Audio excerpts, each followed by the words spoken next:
신명기는 우리의 기존관념을 뒤흔드는 얘기를 여러 가지 하고 있습니다.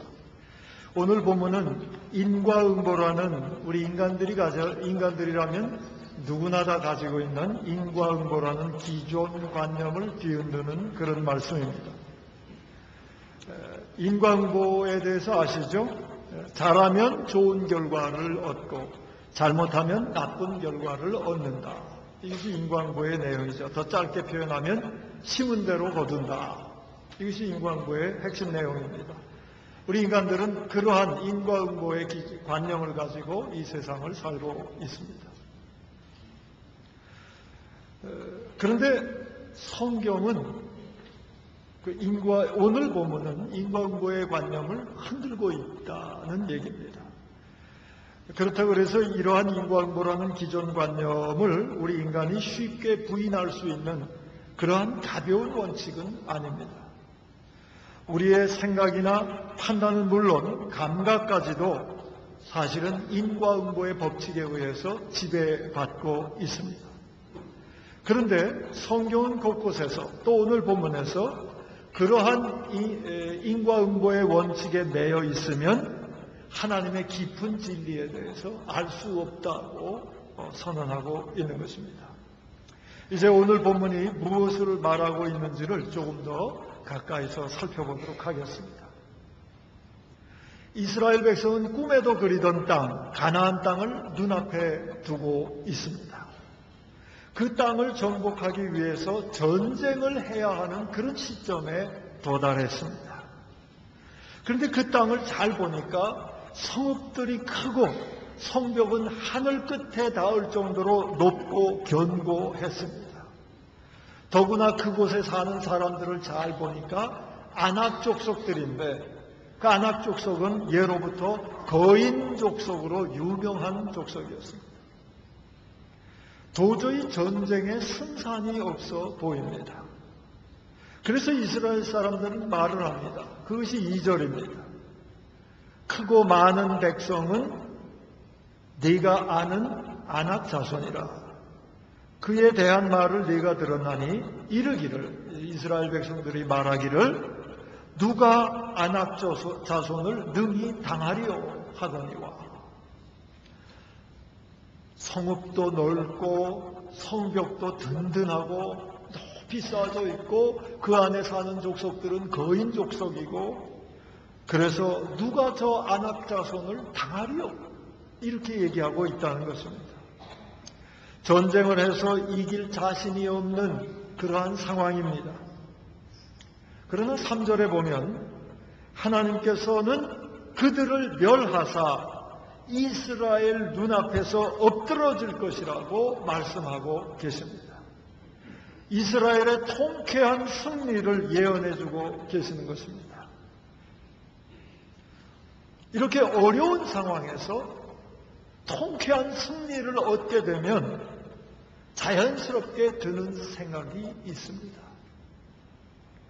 불가능한 승리를 하나님께서 이스라엘로 하여금 누리게 하신다면 그것은 이스라엘이 무언가 잘한 일이 있을 것이다. 이런 생각이 자연스럽게 들 것입니다. 이것이 인과응보적 사고인 것입니다. 모세를 통해서 통쾌하게 이길 것이다. 하나님께서 그들을 멸하시고 이스라엘에게 승리를 주실 것이다. 라는 그런 설교를 들으면서 이스라엘 백성들은 이렇게 생각했을 것입니다. 뭐 그렇게 떠버릴 것은 없지만 그래도 저 아낙 자손들보다는 우리 이스라엘이 하나님 보시기에 나아서 이런 복을 주시는 거야. 이런 생각들을 할 거예요. 인과응보에 젖어 있기 때문에 우리에게 이런 승리를 가져다 주시는 것은 우리에게 뭔가 장점이 있을 거다. 하나님 보시기에 마음에 드는 점이 있을 거다. 그런 생각을 당연히 할 것입니다.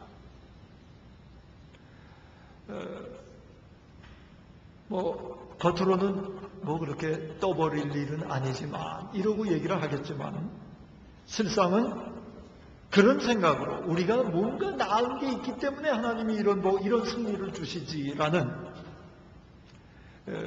그런 생각으로 마음이 가득 차게 될 것이고 실상 모든 행동거지에 반영이 될 것입니다.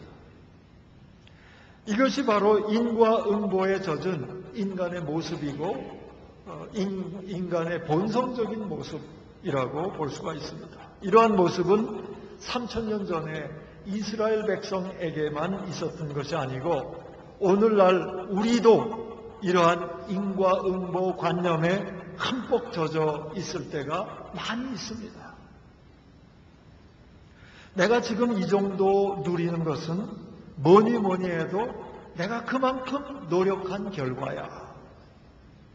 그래도 내가 좀 세상을 볼 줄 아는 눈을 가졌기 때문이야. 내가 좀 그 분야인 일가견이 있는 거 아닌가. 내가 그래도 좀 역량을 가졌기 때문이지. 이런 생각을 알게 모르게 의식적으로 혹은 무의식적으로 하면서 우리는 살고 있는 것입니다. 말로는 이렇게 얘기할 수 있죠. 별로 한 것이 없는데 운이 좋았을 뿐이에요. 우리 믿는 이들은 하나님의 전적인 은혜지요. 이렇게 말은 할 수 있어요. 그러나 우리의 느낌과 판단이 인과응보라는 그런 관념에서 벗어나기란 쉽지 않습니다. 그런데 오늘 본문은 이러한 인과응보적 감각과 판단에 철퇴를 가하고 있는 말씀입니다. 아낙 족속을 멸해서 이스라엘에게 복이 되도록 하는 것은 결코 이스라엘 너희로 말미암는 것이 아니라고 분명히 선언하고 있습니다. 우리 5절을 한번 같이 읽어보겠습니다. 5절입니다. 다 같이 읽습니다. 내가 가서 그 땅을 차지함은 내 공의로 말미암음도 아니며 내 마음이 정직함으로 말미암음도 아니요 이 민족들이 악함으로 말미암아 네 하나님 여호와께서 그들을 네 앞에서 쫓아내심이라. 여호와께서 이같이 하심은 네 조상 아브라함과 이삭과 야곱에게 하신 맹세를 이루려 하심이니라. 아멘. 이스라엘이 승리하게 되는 이유는 이스라엘 백성이 잘났기 때문이 아니라는 것입니다. 잘했기 때문이 아니라는 것입니다. 이스라엘이 승리하게 되는 이유는 이스라엘을 향한 하나님의 약속 때문이라는 말씀입니다. 일찍이 아브라함 때 약속해 주신 약속이 있습니다. 아브라함의 후손, 즉 이스라엘 백성을 번성시키시고 하나님의 백성으로 세우시겠다고 하신 하나님의 약속, 그 약속을 하나님께서 이루시려는 하나님의 신실하심 때문에 아낙 족속을 멸하신다는 얘기인 것입니다. 오늘 본문 바로 다음 절, 그 다음 절 6절 7절에 보면 이스라엘에 대한 평가가 나옵니다. 이스라엘 백성은 목이 곧은 백성이다. 지극히 교만한 백성이라는 얘기입니다. 그런가 하면 하나님을 늘 거역하는 백성이다. 때때로 거역하는 게 아니에요. 늘 거역하는 백성이라고 이스라엘 백성을 평가하고 있습니다.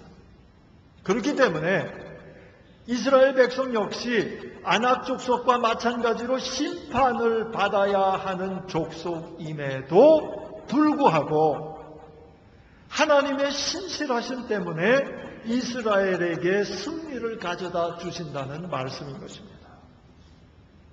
이스라엘이 잘했기 때문이 아니고 때문에냐 불구하고냐 이 제목을 삼았는데요. 이스라엘이 잘했기 때문에가 아니고 이스라엘이 목이 곧고 하나님을 거역했음에도 불구하고 약속에 대한 하나님의 신실하심으로 말미암아 이스라엘이 승리를 누린다는 말씀이 오늘 본문 말씀인 것입니다. 이러한 맥락에서 오늘 설교 제목이 나온 것입니다. 때문에냐 불구하고냐. 우리 그리스도인들의 신앙은 때문에 신앙이 아닙니다. 불구하고의 신앙인 것입니다. 그럼에도 불구하고를 잊어버리고 때문에로 흐르면 흐를수록 우리의 신앙은 변질되어 가는 것입니다.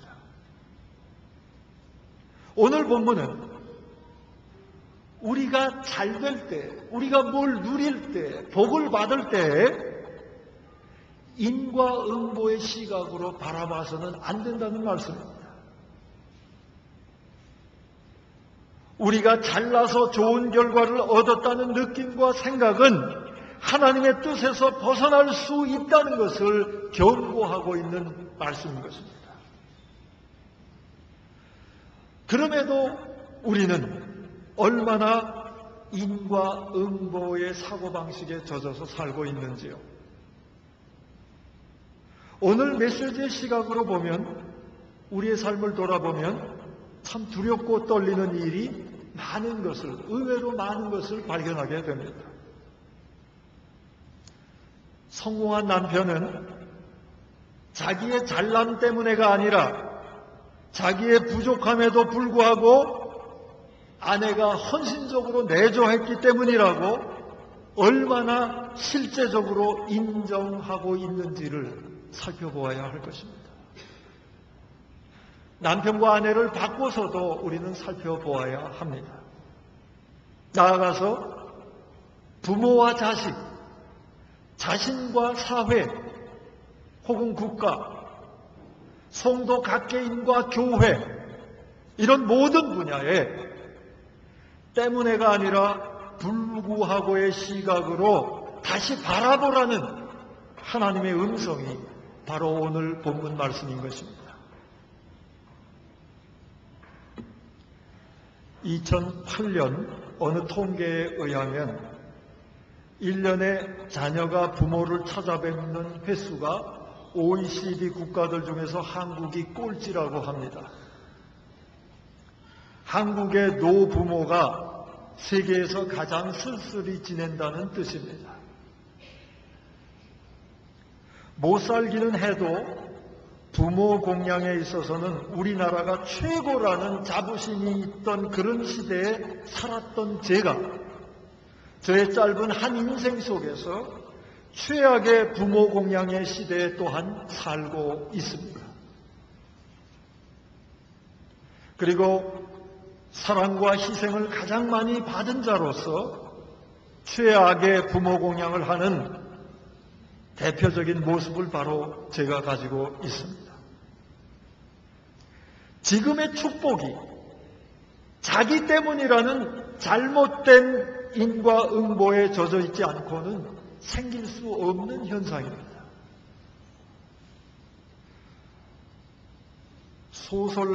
소설가 최인호 씨가 몇 년 전에 세상을 떠난 어머니를 그리워하면서 어머니에 대한 글들을 정리하는 과정에서 이렇게 고백하고 있습니다.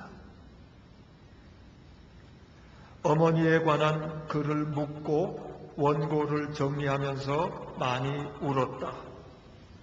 새삼스러운 그리움 때문이 아니라 살아생전 어머니가 얼마나 외로웠을까 하는 슬픔이 솟구쳐 올라왔기 때문이다. 나는 비겁하게도 산채로 고려장시키는 고문으로 어머니를 서서히 죽이고 있었던 형리였다. 최인호 씨가 돌아가신 어머니에게 쓴 편지 일부를 제가 인용해 보겠습니다. 엄마, 하늘나라에서도 꽃들이 만발한가요? 그건 잘 모르겠지만 확실한 건 그곳에서도 엄마는 우리 자식들 걱정하고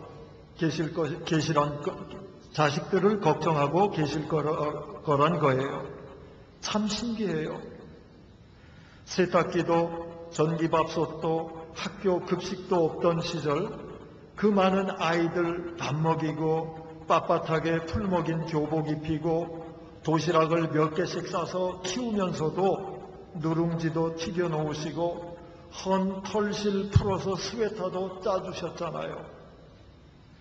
그러다가 결국은 비단실 자아낸 번데기처럼 자신의 모든 것을 쏟아내고 가셨지만, 그런데 엄마는 왜 그렇게 바보같이 사셨어요? 왜 맨날 난 괜찮다란 말만 하셨어요? 왜 항상 맛있는 것, 좋은 것은 자식들에게만 내어놓으셨어요? 왜 바람 피운 아버지를 그렇게 맥없이 용서해 주셨어요? 치매에 걸려 당신 자신조차 알아보지 못하시면서도 내가 엄마 어때? 라고 물으면 무조건 난 괜찮다라고 자동 응답기처럼 답하던 엄마. 이렇게 편지가 계속되고 있습니다. 여러분, 우리는 우리 때문에 이 자리에 이렇게 이 정도 번듯하게 살고 있는 것이 아닙니다. 우리의 부족함에도 불구하고 사랑과 희생을 베풀어 주셨던 분들 때문에 우리가 이 자리에 이렇게 번듯하게 살고 있는 것입니다. 1970년 11월 13일 208번지 평화시장에서 전태일이 근로기준법 책을 들고 근로기준법을 지키라고 외치면서 몸에 불을 질렀습니다. 그는 이런 편지를 쓴 적이 있습니다. 존경하는 대통령 각하, 저의 직장은 시내 동대문구 평화시장으로 종업원은 2만여 명입니다. 그러나 저희들은 근로기준법의 혜택을 조금도 못 받으며 더구나 종업원의 90% 이상이 평균 연령 18세의 여성이며 40%를 차지하는 시다공들은 평균 연령 15세의 어린이들입니다. 이런 편지를 대통령께 보냈습니다. 고 전태일의 어머니 이소선 여사가 인터뷰한 기사가 있었는데 제가 그 중에 몇 줄을 인용해 보겠습니다. 어머니의 얘기입니다. 도저히 자기 힘으로는 어찌할 수 없으니까 차라리 자기 한 몸 죽으면 캄캄한 암흑 속에서 밤새도록 일하느라 눈병이 나고 폐병이 들고 앞으로도 사람 노릇 못하게 생긴 사람들을 살릴 수 있지 않겠냐고 내 아들은 얘기했습니다. 자기가 안 죽고는 해결할 수 없다. 그래서 최선을 다하려고 하는 거니까 자기가 죽더라도 엄마는 섭섭해하거나 억울하다는 생각은 말고 언젠가 환하고 좋은 세상이 올 거라고 믿고 싸워주겠냐고 물어봐요. 내가 뭐라고 대답하겠어요? 금세 대답은 못했지요. 여러분, 지금 우리가 경제적으로 번듯하다면 그것은 우리 때문에가 아닙니다. 새성전이 참 아름답게 지어졌습니다. 저는 지난주에 제게 주어진 방에 책꽂이들을 옮겼습니다. 그동안 사무실과 집에 분산시켰던 책들을 비로소 한 군데에 몰아서 필요할 때마다 즉시 찾아볼 수 있는 환경이 되었습니다. 제가 집중할 때에는 즉시 떠오르는 필요한 자료가 옆에 있어야 최대의 효과를 거둘 수 있는 그런 버릇이 제게 있습니다. 이제 그러한 고충을 해결할 수 있게 되었습니다. 그런데 새성전을 드나들면서 지하 주차장에 주차할 때면 종종 그곳에서 누워서 휴식을 취하는 노동자들을 보았습니다. 우리는 우리가 2번이나 총출동해서 깨끗이 쓸고 닦은 그 방에 들어갔다 나오면서도 새집 증후군을 느낀다고 토로하는데, 그분들은 먼지와 시멘트 냄새로 가득한 지하 바닥에 누워서 쉬고 있었습니다. 아직도 냄새가 심합니다. 아직도 먼지가 많습니다. 거기에 그냥 종이 몇 장 깔고 누워서 쉬는 노동자들을 종종 보았던 것입니다. 아름다운 새 성전은 우리의 잘남 때문에 주어지는 것이 아닙니다. 우리의 부족함에도 불구하고 이모저모로 몸을 바친 분들이 있기 때문에 새 성전이 세워지는 것입니다.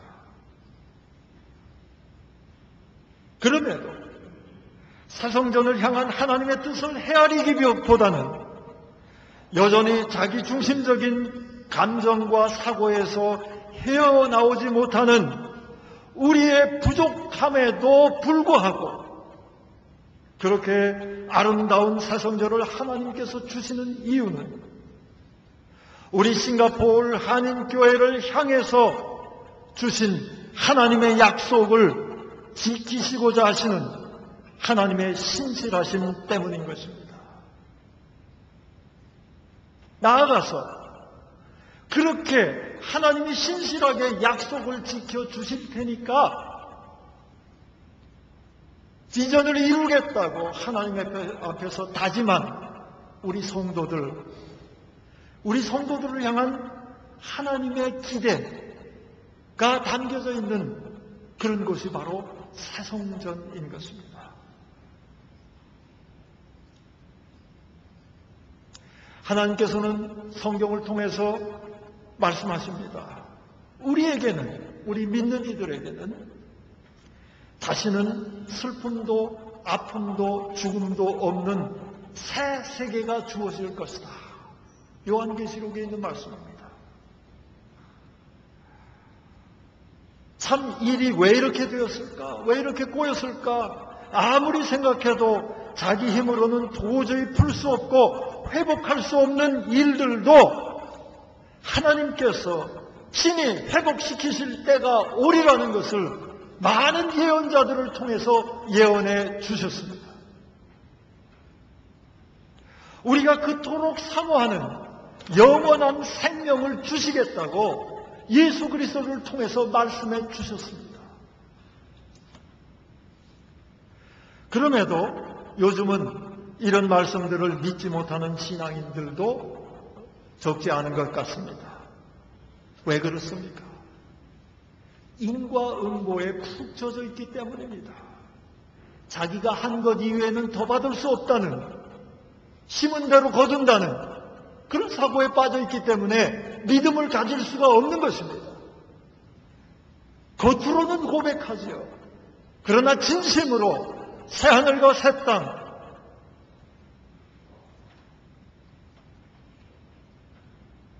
아무리 인간이 풀 수 없는 그런 문제라도 하나님은 푸실 수 있다는 그런 말씀, 우리에게 진짜 영원한 생명이 주어져 있다는 그런 말씀을 진심으로 믿고 있느냐 하는 말씀입니다. 우리는 지금 당장 느낄 수 있는 것만 믿는, 실상은 믿음이 아닌 믿음을 가지고 살고 있지는 않습니까? 하나님께서 말씀을 통해서 정말 약속하신 것들을 정말 믿는다면 하나님의 약속들은 정말 황홀한 것입니다. 그 황홀한 미래가 우리에게 새성전 시대에 펼쳐질 것입니다. 그러한 새성전 시대, 멀리는 구원과 영원한 생명과 하나님의 나라는 우리의 잘남 때문에 주어지는 것이 아닙니다.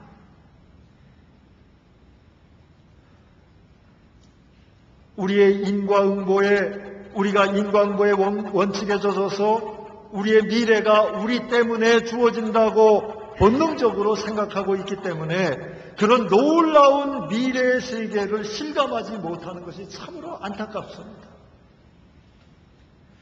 우리가 말로는 우리의 공로나 자격 때문에 그런 것이 주어지지 않는다고 선언은 합니다. 그러나 실제로는 인과응보의 논리에서 벗어나지 못하기 때문에 성경이 말하는 새 세계를, 믿음의 사람들이 보았던 그 세계를, 바울도 보고 베드로도 보고 많은 순교자들이 보았던 그 세계를 실감나게 보지 못하고 살고 있는 것입니다. 그런 것들을 실감나게 보기 위해서는 인과응보의 사고에서 벗어나야 합니다. 하나님은 우리에게 정말 다시는 죽음이 없는 세계를 허락하실 것입니다. 우리 그리스도는 사도 요한의 말씀처럼 모든 사람의 눈에서 눈물을 친히 닦아 주실 것입니다. 다시는 원망도 미움도 없는, 슬픔도 고통도 없는 그런 세계를 우리들에게 펼쳐 주실 것입니다. 모두가, 믿음을 가진 사람들에게는 모두가 서로 사랑하는 신비의 세계를 열어주실 것입니다. 이 믿음이 먼저입니다. 이것은 인과응보가 아닙니다.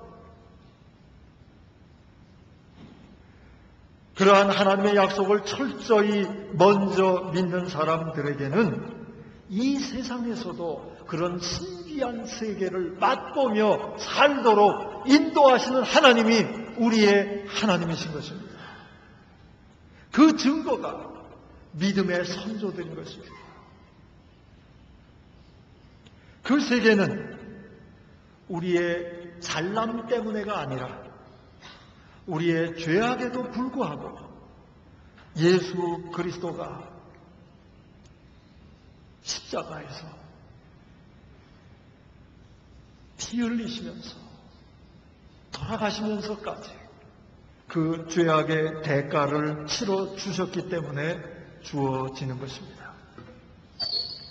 때문에가 아니라 불구하고의 신앙은 그렇기 때문에 우리 인간의 모든 생각과 소리를 죽이고 하나님만을 높이는 신앙입니다. 인간이 사라지고 하나님만을 드러내는 신앙, 이것이 불구하고의 신앙이고 오늘 말씀이 우리에게 주시는 신앙인 것입니다. 세정전 시대에는 때문에의 신앙이 아니라 불구하고의 신앙을 가지고 우리 모두가 한 사람도 예외 없이 우리 모두가 하나님께 영광 돌리는 그러한 시대가 펼쳐지기를 간절히 축원합니다. 기도하겠습니다. 하나님, 잘한 일이 있을 때는 나 때문이라고 생각하고 나쁜 일이 일어날 때에는 다른 사람 때문이라고 생각하는 지극히 자기중심적인 인과응보적 사고에 빠져서 허덕이며 살아가고 곤고하게 살아가는 저희들을 불쌍히 여겨 주시옵소서.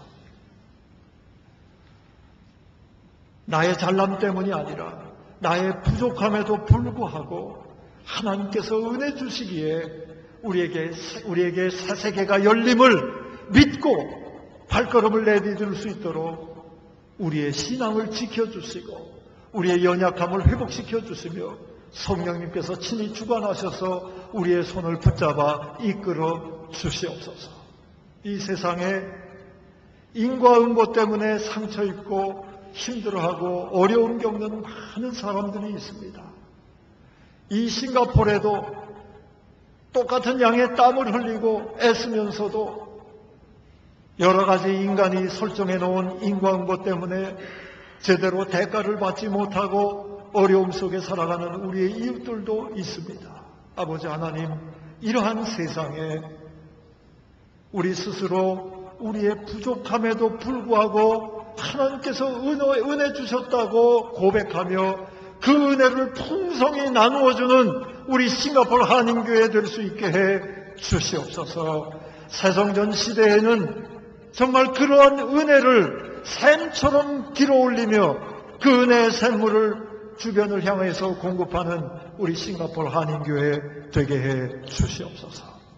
이제부터는 때문에 신앙이 아니라 불구하고의 신앙으로 오직 하나님께만 영광 돌리는 복된 신앙인들, 하나님의 자녀들 다 되게 해 주시옵소서. 예수님의 이름으로 기도하옵나이다.